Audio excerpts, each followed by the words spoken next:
A seguir, Câmara Debate.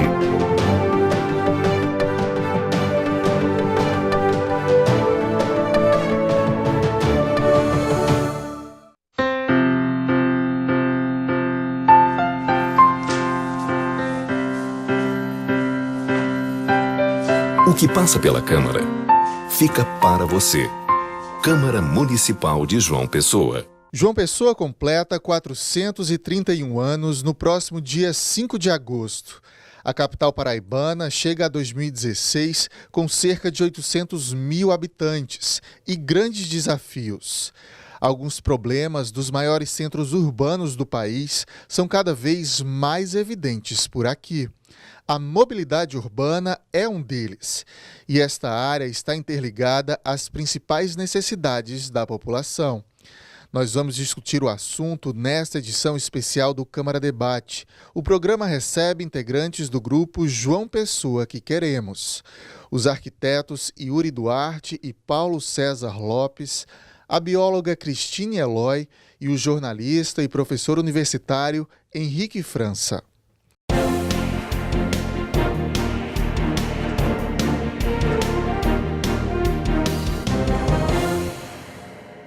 Você de casa que acompanha a programação da TV Câmara, seja muito bem-vindo ao nosso Câmara Debate. A gente está estreando a nova temporada de 2016, nessa semana de comemorações do aniversário de João Pessoa. Portanto, nós escolhemos a nossa cidade para que possamos fazer uma discussão. Começamos essa discussão lá no Parque Solandino Lucena, foi o lugar escolhido para ela, mas começou a chover, como vocês podem acompanhar aí nas imagens. Então a gente saiu de lá, vai recomeçar aqui. Viemos até o Porto do Capim, também outro lugar marcante, né? O início da nossa cidade, devidamente cobertos agora, abrigados, para que possamos fazer essa discussão. Muito obrigado a todos que aceitaram o nosso convite. Eu já vou começar aqui perguntando ao Henrique o propósito da existência do grupo. Henrique. Bom, Léo, o movimento de João Pessoa que Queremos surgiu de uma inquietação cidadã de participação nos rumos da cidade. Aqui nós temos cidadãos, né, com vários olhares diferentes sobre a cidade, mas que querem pensar a João Pessoa para todos, né? Uma pessoa que possa ser mais equilibrada, né? Que ela possa ter espaço para a gente, no caso a gente fala muito fortemente sobre mobilidade, espaço tanto para o carro quanto para o ciclista, como para o cadeirante, quanto para o pedestre. Então a gente ela surgiu da inquietação realmente de participação do cidadão nas decisões de gestão pública. E tem faltado essa participação de fato das pessoas? Você até fez uma analogia antes da gente começar a gravar sobre o quanto a gente só aceita o que está sendo feito muitas vezes, né? Tem faltado se a gente pensar no quantitativo, né, da população e quantas pessoas estão se mobilizando pela cidade e tal. Falta de certa forma, mas ao mesmo tempo nós temos visto que cada vez mais pessoas têm acordado para isso, né? Para a questão da participação popular, para estar junto, fiscalizando, né, a administração pública. E a analogia é exatamente essa: a cidade é a nossa casa, né? E ninguém deixa alguém entrar na sua casa, fazer uma obra como queira, sem lhe consultar, sem lhe mostrar o projeto da obra, sem negociar com você, sem mostrar orçamento, quanto você vai gastar. E é isso que a gente pensa dessa forma. A cidade é a minha casa, é a sua casa, é a casa de quem está assistindo. E a gente, de repente, deixa essa casa, né, assim, para que um grupo menor tome conta dela e faça o que quer sem a mínima transparência, sem o mínimo controle. E é o que a gente está tentando trazer nessa discussão de uma pessoa que queremos. Pensar a cidade por todos nós, cada um colocando um pouquinho do seu olhar lá e tentando contribuir para uma cidade melhor. Vamos começar falando de mobilidade urbana, né? Entre os temas que a gente vai discutir aqui. O que é que a gente pode listar das nossas maiores dificuldades e dos nossos maiores avanços? Como é que a gente pensa em mobilidade urbana para João Pessoa? A gente percebe que a gente vive hoje um reflexo de um modelo de produção de cidade, né, que depois do movimento moderno e com aquela história de embelezamento e expansão das grandes cidades brasileiras, a gente teve uma produção de cidade muito baseada no modelo automobilístico, né? No modelo para o carro, uma cidade para o carro. Então, as cidades se expandiram muito rapidamente através das rodovias e foram feitas obras, né, vultuosas em termos de mobilidade voltada para o automóvel particular, E a gente sofre hoje em dia um pouco do reflexo desse modelo de produção de cidade. É a avaliação que a gente faz e que levou ao grupo a se reunir numa corrente que vem se desenvolvendo, inclusive no mundo inteiro, e aqui no Brasil, especificamente, a gente consegue pontuar o ano de 2013 a partir das jornadas, né, de junho, quando a população percebeu que precisava se mobilizar, precisava ir para as ruas, e a pauta inicial era mobilidade urbana, né? Então, é um tema que interfere na vida das pessoas, que tem a ver com a produção da cidade, do espaço urbano, e que as pessoas não querem mais aceitar do jeito que está sendo posto, né, do jeito que está sendo colocado. As pessoas querem participar, querem mais mobilidade, querem sistema de transporte público, querem poder andar de bicicleta e querem que as calçadas sejam acessíveis, enfim, todo um conjunto de coisas que envolve mobilidade e que está intrinsecamente envolvido com a questão da produção da cidade, né? Eu acho que essa foi uma das principais inquietações que fez com que a gente se reunisse e que a gente chamasse, né, mais pessoas para se juntar a essa discussão, para poder participar, para poder cobrar do poder público atitudes que venham a transformar o modo de olhar a nossa cidade, né? Entender a cidade como uma cidade para pessoas. A gente deve buscar, então, o transporte coletivo de massa e também ciclovias, por exemplo?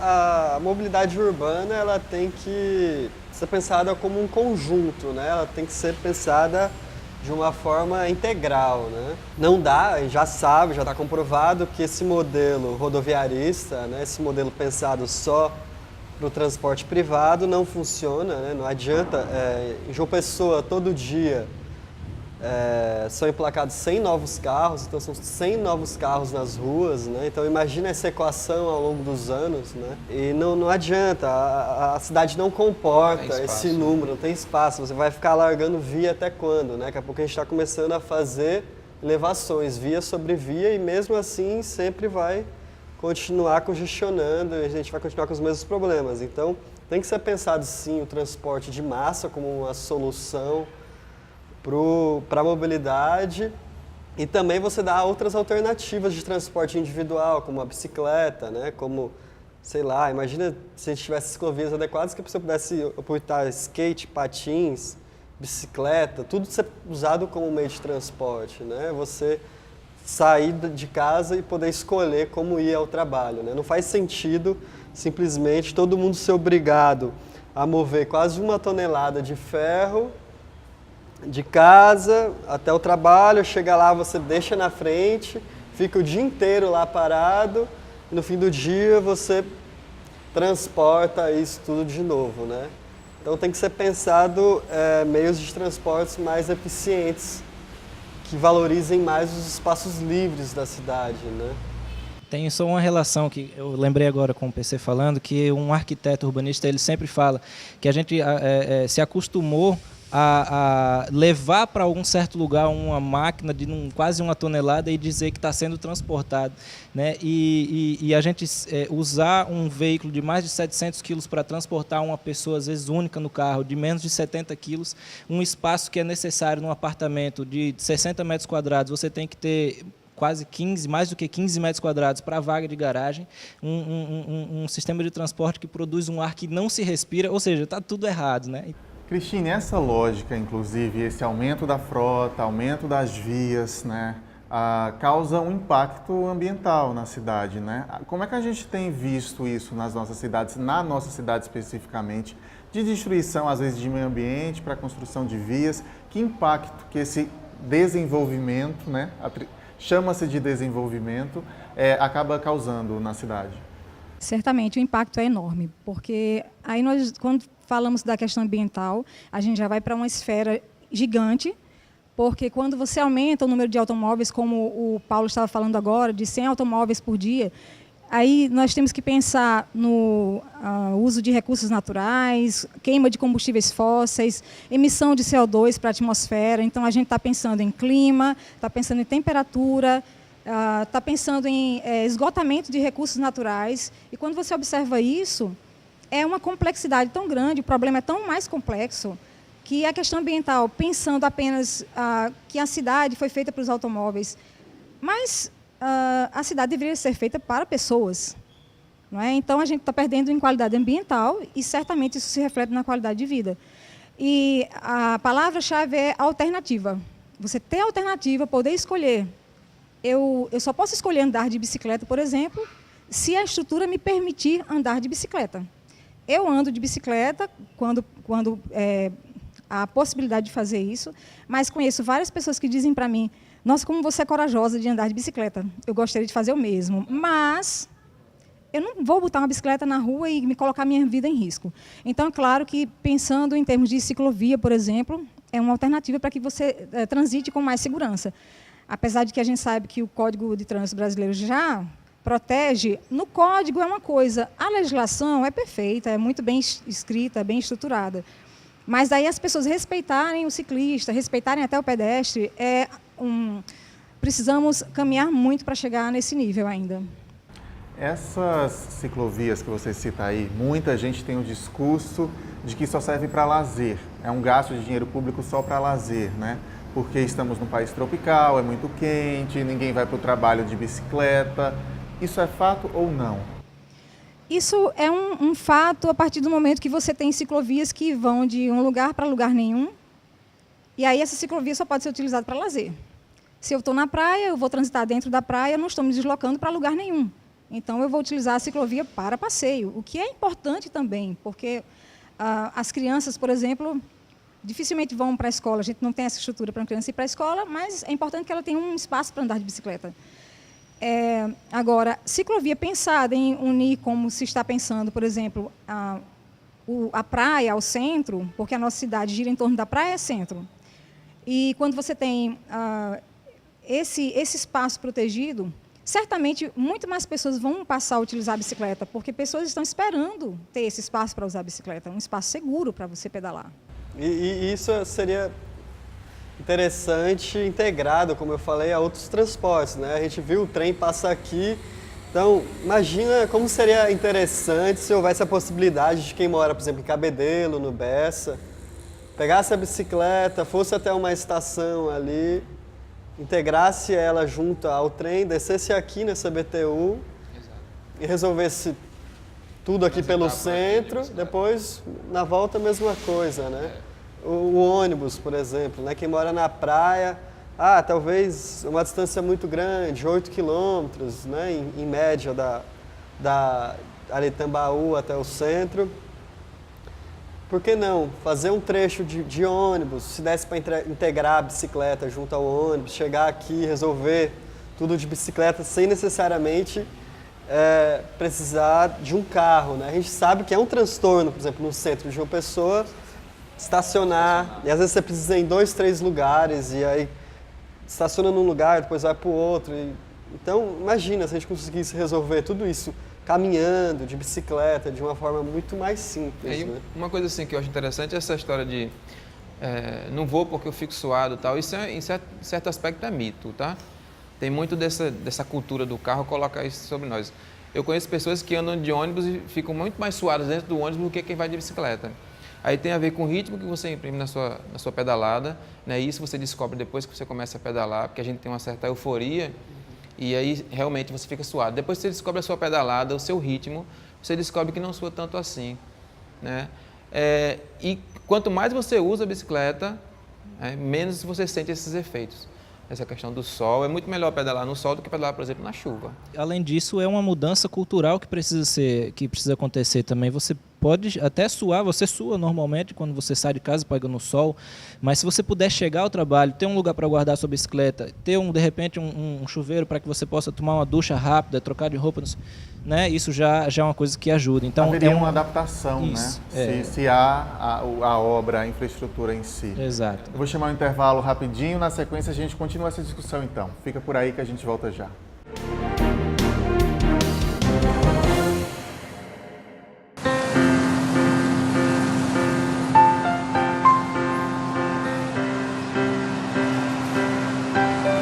O que passa pela Câmara fica para você.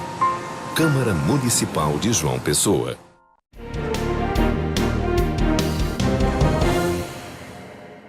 O Câmara Debate está de volta hoje discutindo a nossa cidade. Estamos aqui no ponto onde a cidade começou, né, no Porto do Capim, Estamos conversando aqui com integrantes do grupo João Pessoa que Queremos.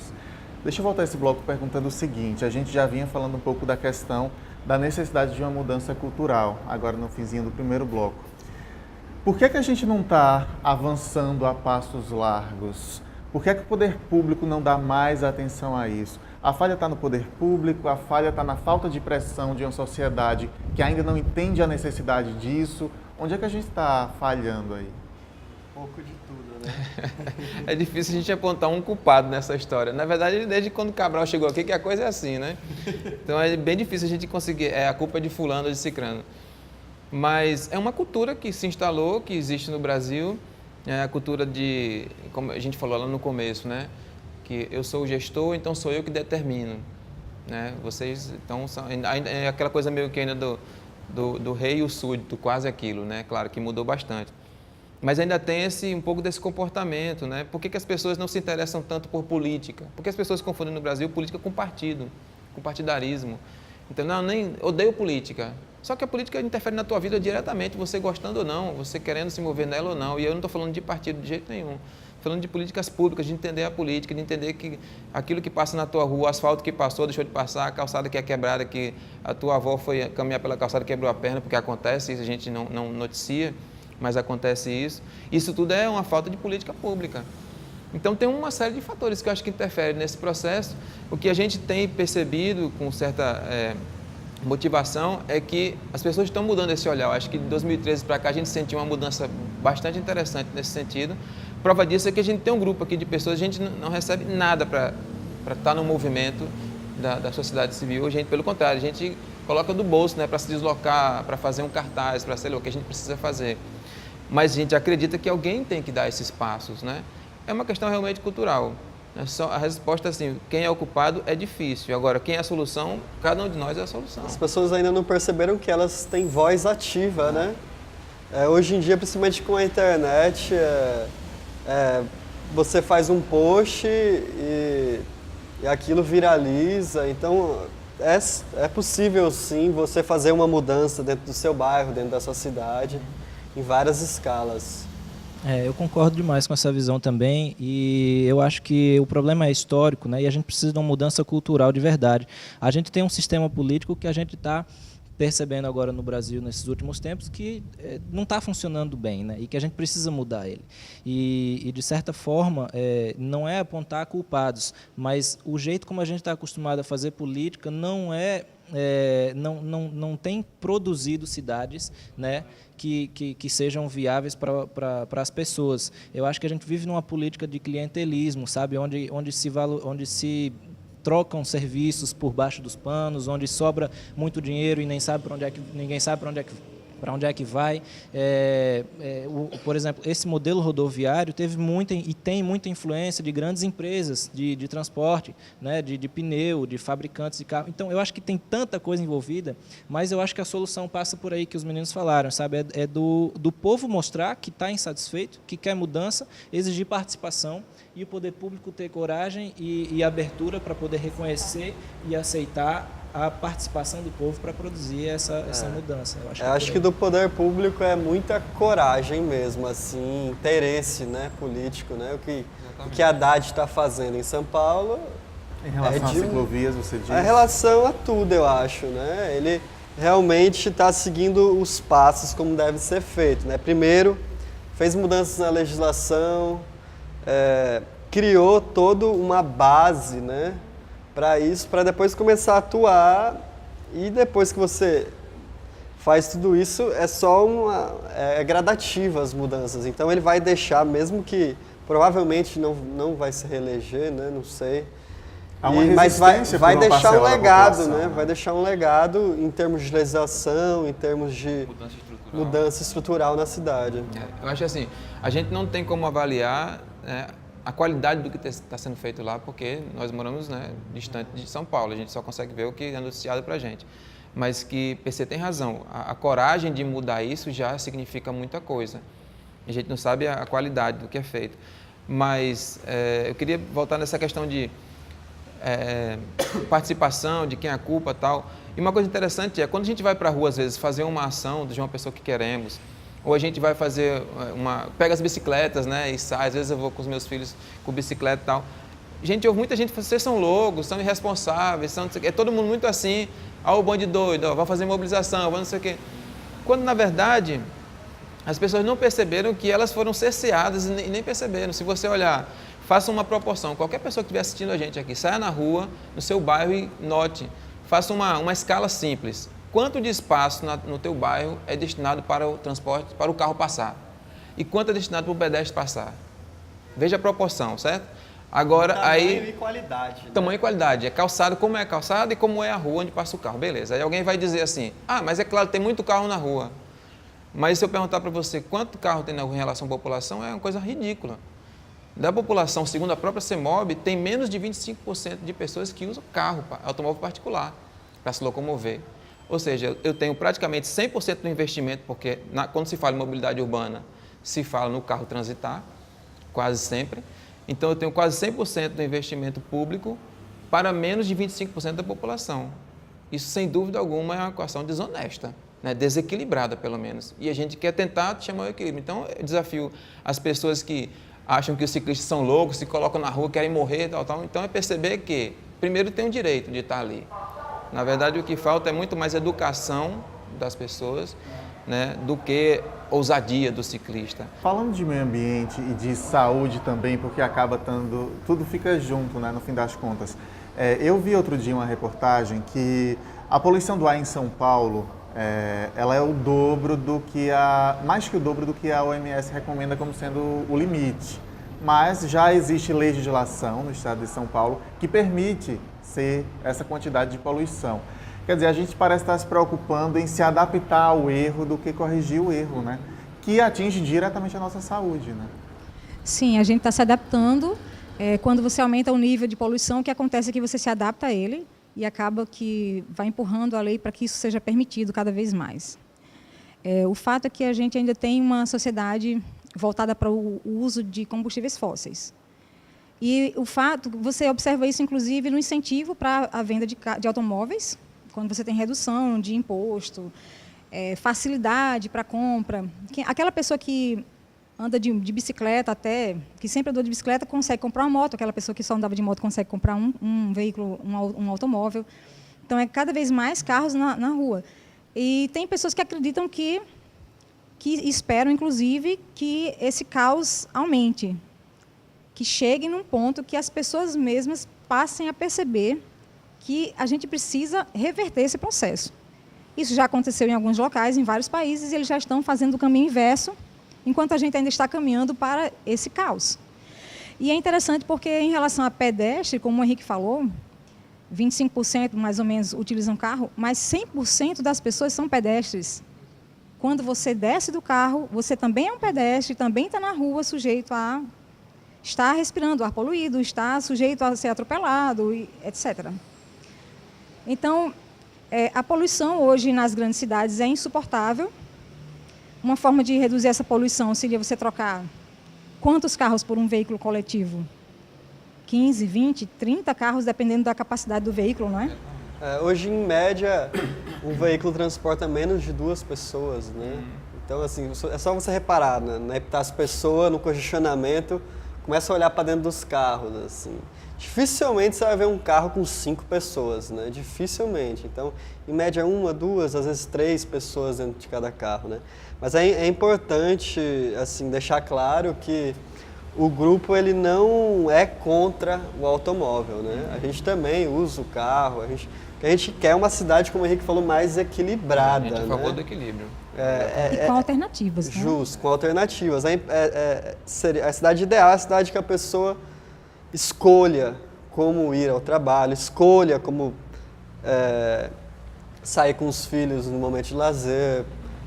Enfim, você tenha várias opções de se locomover dentro da cidade. Eu acho importante falar sobre essa questão, especialmente do transporte público, porque fica parecendo que a gente... vocês querem que a gente use aquele transporte, naquela qualidade. Não. A gente está falando de uma situação que precisa ser pensada como um todo, como os meninos disseram. O transporte público coletivo tem que ser repensado. Ele é muito ruim. Não adianta ficar dizendo a melhor frota do Brasil, blá, blá, blá. Quem anda de ônibus de uma pessoa sabe o quanto é difícil andar de ônibus de uma pessoa. quanto é apertado, literalmente, andar de ônibus de uma pessoa. E se é oferecido de qualidade, também há mudança cultural. Com Gente certeza. deixando o seu carro em casa Claro. indo de ônibus. Né? Claro, assim, a gente precisa se desafiar essas coisas, né? Os meus filhos, nós temos 2 filhos, eles pedem para andar de bicicleta, ir para a escola de bicicleta. Eu confesso que eu não tenho coragem durante a semana de colocá-los, eu vou de bicicleta, mas eu não tenho coragem de colocar 2 crianças no trânsito assim. Mas se tiver condições, claro, por que não?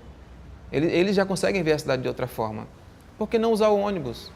Né? A gente criou uma cultura de que o carro é o conforto, né? O carro é segurança, tal. No ônibus eu posso ser assaltado a qualquer momento, no ônibus não tem onde eu sentar, não tem horário para passar, e às vezes passa direto porque está lotado e não posso entrar. A gente tem que lutar para que esses problemas sejam resolvidos. É aí que entra que de fato está tudo junto, né? Ninguém vai também usar a ciclovia se achar que vai ser assaltado ali num determinado horário, né? É impressionante como mobilidade urbana mexe com tudo, né? Ela vai de saúde, segurança, educação. Quando você começa a conversar sobre mobilidade, você percebe que está tudo ligado a ela. Né? Para que o carro passe do seu lado e na bicicleta ele se afaste ou pelo menos diminua a velocidade, um motorista de ônibus, um taxista, ele precisa ter educação para isso. Ele precisa ter recebido uma formação para isso. Né? Para que eu não seja assaltado numa ciclovia dentro do meu ônibus, eu preciso de segurança pública. E para que o trauma não fique lotado de pessoas de acidentes automobilísticos no final de semana, né? Eu preciso melhorar a minha condição de tráfego na cidade. Então, a mobilidade urbana acaba pegando em tudo. Impressionante. É essencial e é importantíssimo discutir isso. A gente tem 2 minutinhos só para terminar o programa. Eu queria que cada um pudesse falar, vocês se complementem aí, um recado final para o telespectador mesmo, um estalo aí para quem não percebeu ainda que somos as principais ferramentas de mudança. O que é que vocês podem falar aí para o pessoal? Então, gente, acho que a gente tem que perceber, na verdade, que a cidade é nossa, né, de todos. A gente tem que mudar essa lógica de achar que o que é público é de ninguém, né? Então, o que é público é de todo mundo. Então, eu preciso cuidar como eu cuido da minha própria casa, desde não jogar um lixo na rua até participar dos movimentos, né, de atuação dentro da cidade para poder provocar essa mudança dos poderes públicos, né? Eu acho que a nossa função é mais essa, é de discutir, de se capacitar, de se informar e provocar essa mudança. E, lógico, o João Pessoa que queremos estar aberto para receber quem tiver contribuições, e todos nós temos, né? E vamos em frente, né? A gente gostaria de convidar vocês para participarem também. Entrem na fanpage do grupo, lá no Facebook, do João Pessoa que Queremos. Vocês vão encontrar outras informações. O que a gente trouxe aqui é o seguinte: a mudança não é fácil, mas não mudar é pior. Então, a gente tem que caminhar para isso, não adianta. A gente realmente vai ter que mudar, porque do jeito que está, não dá para continuar. E aí a gente pede que vocês venham, participem para agregar ao grupo, para que a gente tenha mais pessoas, mais energia, para que a gente possa transformar, não é? Transformar a cidade para a João Pessoa que nós queremos. Meu recado é: vamos se juntar, né? Se cada um ficar puxando para um lado, a gente não vai chegar em canto nenhum. Então, meu recado é isso: vamos se juntar, o grupo está aberto aí para sempre dialogar, tirar dúvida, tragam novas pautas, né? A gente está bem focado, acaba que fica focado nessa questão da mobilidade, porque o grupo nasceu ali daquela discussão da Beira Rio. Entretanto, o grupo é interdisciplinar, né, formado por arquitetos, jornalistas, ambientalistas, e a gente quer discutir a cidade como um todo, uma cidade mais igual. Bom, eu queria só encerrar com a colocação que eu fiz agora há pouco. A gente falou sobre quem é culpado. A gente não sabe quem são os culpados, mas nós sabemos quem é a solução. A solução somos nós, então quem está assistindo também faz parte da solução. E ficar alheio a isso é deixar passar essa possibilidade de trazer um novo olhar sobre a cidade. Então a gente convida você a participar com a gente. A gente agradece Henrique, Paulo César, Cristine e Yuri. Muito obrigado mesmo por essa discussão. Portas sempre abertas aqui na TV Câmara para vocês, para a gente fazer outras discussões. E até a próxima, então. Muito obrigado. Você de casa também que nos acompanhou, muito obrigado pela audiência. A gente se encontra na próxima semana, então. Mas eu lembro que lá no Facebook e no YouTube a gente está sempre em contato com você. TV Câmara JP é o nosso endereço, tanto no YouTube quanto no Facebook. A gente se vê na semana que vem, então. Um abraço e até lá.